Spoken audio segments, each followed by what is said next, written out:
नमस्कार, मैं हूं मनीष ग्रोवर। आज हमारे विशेष कार्यक्रम में हमारे साथ आज आपको रुड़की की ऐसी शख्सियत से इंट्रोड्यूस कराने जा रहे हैं जो वरिष्ठ समाज सेवी हैं और गायनोलॉजिस्ट हैं, डॉक्टर संगीता जी का हम अपने स्टूडियो में स्वागत करते हैं। थैंक यू, नमस्ते। आज हमारा जो मेन मोटिव रहेगा वो हैप्पीनेस को लेकर रहेगा। मैडम, हैप्पीनेस की बात करें, जैसे लगातार कोविड-19 पोस्ट कोविड-19 की बात करें तो लगातार लोग त्रस्त हो चुके हैं, खुशी को ढूंढ रहे हैं। हैप्पीनेस की सही परिभाषा क्या है मैडम?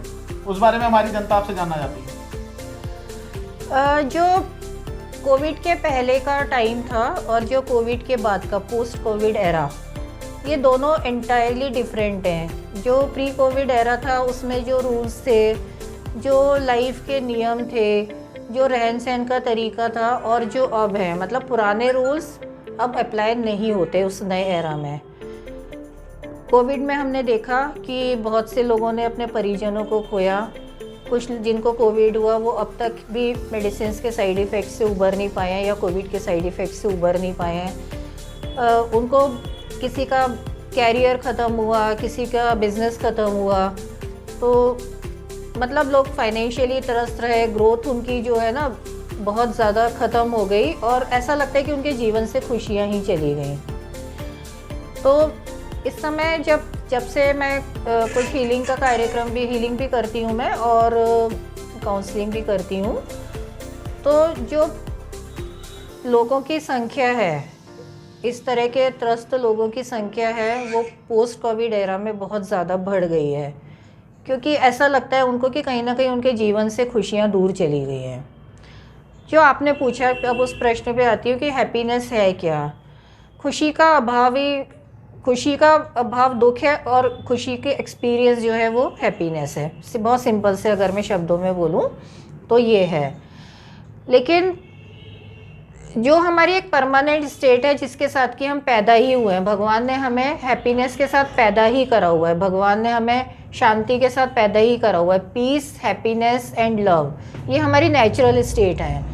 लेकिन अब ये लोगों की भागम भाग के जीवन से ये सारी चीज़ें ऐसा हो रहा है कि लोगों के जीवन से ये दूर होती जा रही है और वो जो उनके अंदर ही है उसको वो अनुभव नहीं कर पा रहे। मैडम, हीलिंग्स क्लाइंट भी आपके पास आ रहे हैं, तो हमारी जनता जानना चाहती है कि हीलिंग्स क्या होता है। हीलिंग एक यूनिवर्सल एनर्जी है, क्योंकि अगर आप मैं स्पिरिचुअलिटी की बात करूं, जितने लोग समझें, तो ये सब जो खेल है ना, ये गेम एक एनर्जी का गेम है। मैं यहाँ बैठी हूँ, आप यहाँ बैठे हो, आपने मुझे रिकॉर्डिंग के लिए बुलाया है ना, मेरे पास कोई क्लाइंट आ रहा है, हम जो भी कुछ कर रहे हैं सब एनर्जी है। हम जो बने हैं वो भी एनर्जी के बने हैं। It's a game, life is a game of energy. E = mc², है ना। तो ये सिंपल सा आइंस्टीन का फॉर्मूला है, उस पर ये प्रिंसिपल पे पूरा यूनिवर्स चलता है। तो ये यूनिवर्सल एनर्जी आपको सबके अंदर है, मेरे अंदर भी है, सबके अंदर है, जो रिकॉर्डिंग कर रहे हैं उनके अंदर है, सबके अंदर है। लेकिन इस यूनिवर्सल एनर्जी का एक्सपीरियंस यूनिवर्स उसी को कराता है जब उसके अंदर की वाइब्रेशंस एक सर्टेन लेवल पे पहुंच जाती है। और यूनिवर्स उससे कुछ अपना विशेष कार्य लेना चाहता है, सेवा भाव का, दूसरों के जीवन को सुधारने के लिए, है ना। वो मैं डिसाइड नहीं कर सकती, या मुझे नहीं पता था कि मुझे कभी, मैं मेडिटेशन बहुत सालों से करती हूँ, पर मेरा ना एम था, ना गोल था, ना मुझे पता था कि ये मेरे को पावर्स मिलेंगी। ये यूनिवर्स ही देता है, जो जब वो किसी को उपयुक्त समझता है। जैसे कि पेड़ में बहुत सारे अमरूद लगे हैं या सेब लगे हैं, तो जब वो फल पक जाता है तो वो टूट के गिर जाता है ना। तो जब आप परिपक्व हो जाते हो तो यूनिवर्स आपको वो जो पावर्स हैं वो ग्राइंड कर देता है। उस हीलिंग में क्या होता है कि हम वो पावर्स दूसरे को ट्रांसमिट करते हैं और उसकी जो भी समस्या हो, हेल्थ या इमोशनल या साइकोलॉजिकल, इवन मनी प्रॉब्लम, कुछ भी हो, वो उसकी दूर हो जाती है हीलिंग से। कुछ सेशंस उसके होते हैं और प्लस काउंसलिंग, और उसकी समस्या 100% दूर हो जाती है। मैडम, हमारे दर्शक जानना चाहेंगे आपसे, खुशी पाने के लिए उन्हें क्या करना चाहिए? क्यों आजकल लोग कभी इधर जाते हैं, कभी उधर जाते हैं, लेकिन वो उन लोगों को वो खुशी नहीं मिल पा रही। उस बारे में क्या कहना चाहेंगे? क्योंकि वो इधर जा रहे हैं और उधर जा रहे हैं, अपने अंदर नहीं जा रहे। जो चीज़ अपने अंदर ही है, जिसके साथ हम इनबॉर्न है ना, जैसे कि मछली। मेडिटेशन की बात करें जी, जैसे मेडिटेशन की बात करें, अपने अंदर ही सब कुछ मिलता है, लेकिन लोग फिर भी बाहर ढूंढते हैं। मैं उसी पे बात कर रहा हूँ जैसे आप कह रहे हैं जी। पहले मैं आपको ये बताऊं कि जैसे एक मछली है पानी में पड़ी है और वो पूछे कि पानी क्या है, पानी क्या है, पानी क्या है ना, और वो नदी में से निकल के उधर उधर देखेगी पानी कहाँ है। तो इसी तरीके से खुशी है, खुशी हमारे अंदर ही है और हम उसको ढूंढ रहे हैं बाहर। आपको आपने गले गाड़ी खरीदी है ना, जो कि मुझे पता है, आपको बधाई हो पहले तो इस बात की। तो आपने गाड़ी खरीदी तो आपको क्या एक्सपीरियंस हुआ? काफ़ी अच्छा लगा, खुशी हुई ना, खुशी हुई। आपने जैकेट खरीदी, ये पहनी है आपने, तो पहली बार जब पहनी होगी तो खुशी हुई होगी, है ना।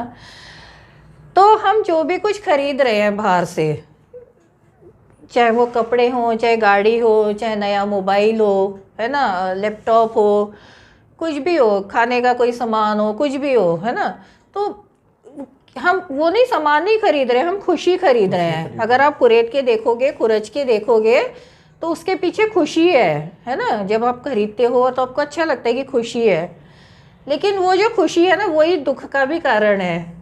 क्योंकि आज आपने एक मोबाइल ख़रीदा और बहुत ज़्यादा आपको खुशी हुई, आपने सोचा है 4 लोगों को दिखाना, मोबाइल जेब में रखने की तो चीज़ है नहीं, मतलब यूज़फुल भी है बट स्टिल आप दिखाते भी हो, मतलब यूज़फुल है, कंफर्ट है, पर आप दिखाते भी हो। अब पता पड़ा कि 2 महीने बाद, 4 महीने बाद आपके 4 दोस्त वही मोबाइल ले आए, तो अब वो आपके दुख का कारण हो गया। मैं इससे कैसे पीछे हटूं, नया खरीदना है अब तो मेरे को, है ना। आपने कोई गाड़ी खरीदी और वो गाड़ी, जब तक आपके पास गाड़ी नहीं थी, बाइक थी, और आपने गाड़ी खरीदी तो आपके लिए खुशी का कारण है।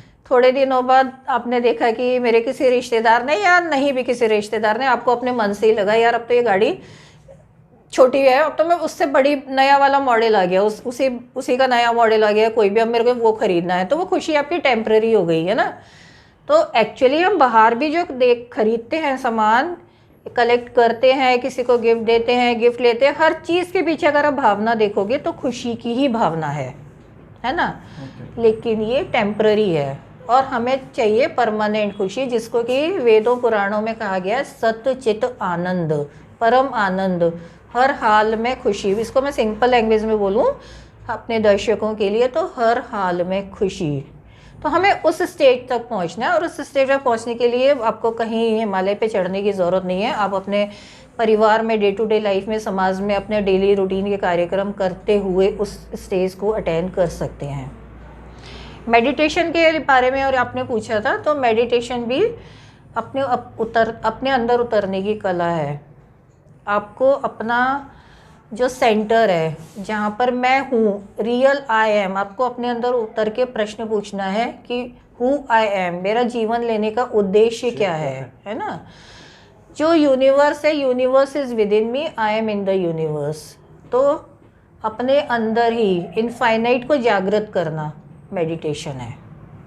मैडम बात करें जैसे पहले का ज़माना था, लोग सब साथ में बैठते थे, एंजॉयमेंट करते थे। गांव की बात करें तो लोग पेड़ के नीचे बैठते थे, लेकिन वो जीवन देखा जाए और आज का जीवन देखें तो छोटे से लेकर बड़े बच्चे भी सोशल नेटवर्किंग से जकड़े जा चुके हैं। बच्चे की बात करें, छोटा बच्चा भी, उसको भी मोबाइल चाहिए, वो भी उस पर कार्टून नेटवर्क देख के या अपनी लाइफ को, उससे खुशी मिल रही है उसको, लेकिन जो नेचुरल खुशी जो लोग पहले लेते थे वो खुशी नहीं मिल पा रही। उस बारे में क्या कहना चाहेंगे मैडम? देखिए, पहले बहुत ही मूलभूत, आपने जैसे बोला कि बहुत ही मूलभूत चीज़ों थी, बेसिक लाइफ की जो लाइफस्टाइल था वो बहुत ही बेसिक चीज़ें थी, है ना। कि खाना खाया, खेतों में काम किया, चारपाई पे बैठ गए, 4 लोग इकट्ठे हो गए अड़ोस पड़ोस के, और लाइफ बड़े मज़े में कट रही थी। कोई इलेक्ट्रॉनिक आइटम्स नहीं थे, कोई पिज़्ज़ा बर्गर नहीं थे, घर का खाना खाने, ब्रांडेड कपड़े नहीं थे, है ना, वही सूती कपड़े, और अंदर एक कंटेनमेंट था, पीस था। तो इससे क्या इससे आप ही के प्रश्न का जवाब, आपका सवाल का जवाब भी उसी में ही है कि जो खुशी है ना वो इन सब चीज़ों पे डिपेंडेंट नहीं है ना, क्योंकि वो मूलभूत चीज़ों में ही खुश थे। तो अब आज इंटरनेट भी है, अब चारों तरफ बिल्कुल बम्बार्डमेंट ऑफ नॉलेज हो रहा है बच्चों को, है ना। Cartoon network, entertainment network, knowledge का नेटवर्क, सब कुछ उनको अवेलेबल हो रहा है, फिर भी अंदर खुशी नहीं है उनको। तो खुशी बाहर से नहीं आती, खुशी अंदर से ही आती है। और एक मेरा और वीडियो है, वर्चुअलिटी इज़ न्यू रियलिटी। उसमें ये है, नाम से सजेस्ट हो रहा है कि पहले था कि आप सबके पास मिलने के लिए जाओगे, एक आपस में मेल मिलाप की, जो कोविड, ये कोविड की देन है एक्चुअली, कि अब देखो आप इलेक्शंस का ज़माना है, इलेक्शंस जो हैं वो सोशल नेटवर्किंग मीडिया से लड़े जा रहे हैं, जो रैलीज़ हो रही हैं है ना वो वर्चुअल रैलीज़ हो रही हैं, स्कूल कॉलेजेस शट डाउन है, बच्चों की पढ़ाई नेटवर्क के माध्यम से, इंटरनेट के माध्यम से हो रही है, कॉर्पोरेट ऑफिसेज हैं वो सारे सब घर से चल रहे हैं ऑफिसेज है ना। तो सारा जो जैसे कि अब मैंने आपको पहले बोला कि पोस्ट कोविड जो है ना वो अब वो पुराने रूल्स अप्लाई नहीं होते, पोस्ट कोविड जो है वो लाइफ बिल्कुल चेंज हो गई है। तो अब जो इंटरनेट है, वर्चुअलिटी है, that is the new reality और उसको हमें एक्सेप्ट करना पड़ेगा। मैम मैं जानना चाहूँगा, अभी आपने गाड़ी को लेकर बात करी थी, अगर जैसे आप कह रहे हैं कि खुशी होती है, मैडम कुछ लोग ऐसे भी होते हैं जैसे हमने कोई चीज़ ली, अगला बंदा उस चीज़ से खुश ना होकर जेलस करता है, फिर वो कुछ लेता है तो हम लोग जेलस करते हैं, तो मैडम वो खुशी कहाँ रह जाती है? फिर वो खुशी थी ही नहीं ना, वो तो एक बहुत ही क्षणभंगुर, बहुत एक टेम्परेरी स्टेट थी। वो एक्चुअली जिसको हम खुशी समझ रहे हैं ना वो खुशी थी ही नहीं, वो आई और बहुत थोड़े समय के लिए, मतलब उसने सस्टेन नहीं किया। जब तक आपको इनर हैप्पीनेस, इनर जॉय वो एक्सपीरियंस नहीं होगा, क्योंकि हम जो पैदा हुए हैं ना, वी आर प्योर कॉन्शियसनेस। अगर मैं अंदर उतरूँ तो I am pure consciousness, you are pure consciousness, everyone is pure consciousness. Pure consciousness को आप समझिए कि एक सफ़ेद चादर है, बिस्तर पे, एक पलंग पे एक सफ़ेद चादर बिछी हुई है, दैट इज़ प्योर कॉन्शियसनेस। उसके ऊपर मैंने एक काली मोटी चादर बिछा दी, तो क्या वो सफ़ेद चादर दिखाई देगी? नहीं देगी। तो consciousness is pure consciousness is white चादर, आप उसको सिंबॉलिक बता रही हूँ, और जो काली चादर है वो जलन की, हेट्रेड की, एंगर की, रिजेंटमेंट की, इरिटेशन की, है ना। ये जो काली चादर वो इतनी मोटी है कि जो हमारी प्योर कॉन्शियसनेस है ना, इनर हैप्पीनेस, वहाँ तक हम पहुँच ही नहीं पाते। तो हमें वहाँ तक पहुँचने के लिए वो काली चादर हटानी होगी ना, तो हमें इन सब चीज़ों को हटाना होगा पहले। तो तब उसको जो इनर जॉय है, जो लाइट है ना, नूर जिसको बोल सकते हैं, लाइट जिसको बोलते हैं हम, तब आप उस तक पहुँचोगे, उसको एक्सपीरियंस करोगे। तो जब आप उसको अंदर नहीं उतरोगे, बाहर की चीज़ों में खोजते रहोगे, तो आप सही रास्ते पे नहीं हो। मैडम हम अपनी बात करते हैं, आपसे जानना चाहेंगे, जिस तरह हम लोग सुबह ग्राउंड रिपोर्ट के लिए जाते हैं जी, फील्ड में उतरते हैं तो घर से जाते बहुत खुशी होती है, लेकिन धीरे धीरे धीरे धीरे धीरे नेगेटिव थॉट आने शुरू हो जाते हैं। आजकल के जो युवा हैं या गर्ल्स की बात करें तो बैठे बैठे नेगेटिव थॉट्स आना माइंड में, पॉजिटिव कि मेरे साथ ऐसा हो सकता है, मेरे साथ ऐसा हो जाए, मतलब जो साइकोलॉजी एक तरह का, जैसे टीवी पे देखा इसके साथ या कुछ सुना कि ऐसा हो सकता है, वही वो बंदा वो चीज़ एक्सप्लेन करता है कि शायद मेरे साथ ना हो जाए या मेरे परिवार के साथ ना हो जाए, तो वो खुशी नहीं ढूंढ पाता, वो नेगेटिव थॉट लाता है। उस बारे में आप क्या कहना चाहेंगे? हमारे दर्शक जानना चाहते हैं। आपके पास जो सामान है उसकी लिस्ट बनाइए। खुशी मतलब जो देती हैं चीज़ें आपको, जो चीज़ें आपको खुशी देती हैं, चाहे वो मटेरियल थिंग हो, चाहे रिलेशनशिप हो, चाहे मनी हो, चाहे आपकी हेल्थ हो, कुछ भी हो, जो चीज़ें आपको खुशी देती हैं उसकी आप एक लिस्ट बनाइए, और जो चीज़ें आपके पास नहीं है, जिन चीज़ों का अभाव है, उसकी एक लिस्ट बनाइए। ठीक है। तो ये मैंने बहुत सारे एक्सपेरिमेंट्स करे हैं, और मैंने नहीं करे, ये आप अगर सर्च करेंगे तो आपको मिल भी जाएगा गूगल में या कहीं। इसको बोलते हैं 80-20 फॉर्मूला। ओके।